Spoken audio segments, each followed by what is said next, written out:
اسماعیل محمدعلیف در بازار دوشنبه مردی کار است. او چند سال در روسیه مهاجری کاری بود، اما 4 سال پیش اخراج شد. خیلی اشتباه کردم که همونجا اشتراف ممکن چند جای رفتیم شما مناقض قبول نکردن چی اونجا نمیفهمیش دیگه چی گپه. میگوید در مهاجرت بیش از 40,000 روبل روسی یعنی بیش از 6,000 سومانی معاش میگرفت، اما در تاجیکستان ماه نزدیک به 1000 سومانی کار میکند. پول یافتنش قینه اینجا در روسیه. میوی و با او درجه که خودت بگوی خانه ریمون بکنم نمیتونی. اسماعیل یکی از 250,000 مهاجر از روسیه رانده شده است که هر ساعت و هر روز انتظار عفو هستند. عفوی که مقامات دو کشور با آنها وعده دادند.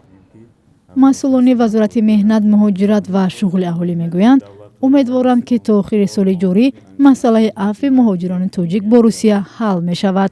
از جانب پرزیدنت فدراسیای روسیه با ساختارهای مربوطه آن کشور اوید به بررسی مسئله مذکور دستور سپارش داده شده است و در این زمینه از جانب نمایندگی وزارت مهنت، مهاجرت و شغل اهالی جمهوری تاجیکستان در فدراسیای روسیه اوید به مهاجرت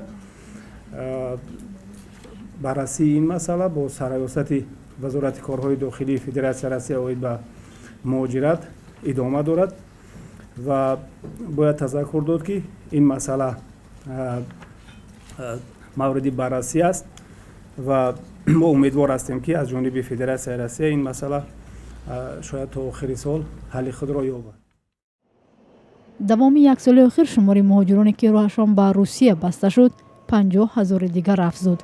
مهاجران کاری تاجیک اساساً با 2 دلیل مشکل حجت و نقض قاعده‌های بود و باش از روسیه اخراج می شوند. فیض‌الدین علیف یکی از آنها است که با دلیل مشکل در حجت‌هایش از روسیه اخراج شده است.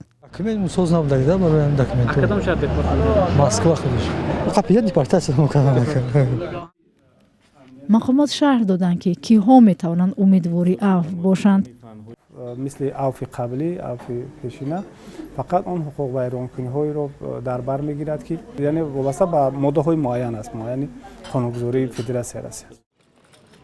مسئله عفو نوی مهاجران تاجیکی راهشان با روسیه بسته است. نخست در جریان سفر پرزیدنت امامعلی رحمان به روسیه در ماه اپریل صدا داد. رئیس جمهوری تاجیکستان در این سفرش از مقامات روسیه خواست که بار دیگر مهاجران اخراج شده تاجیک را عفو کنند.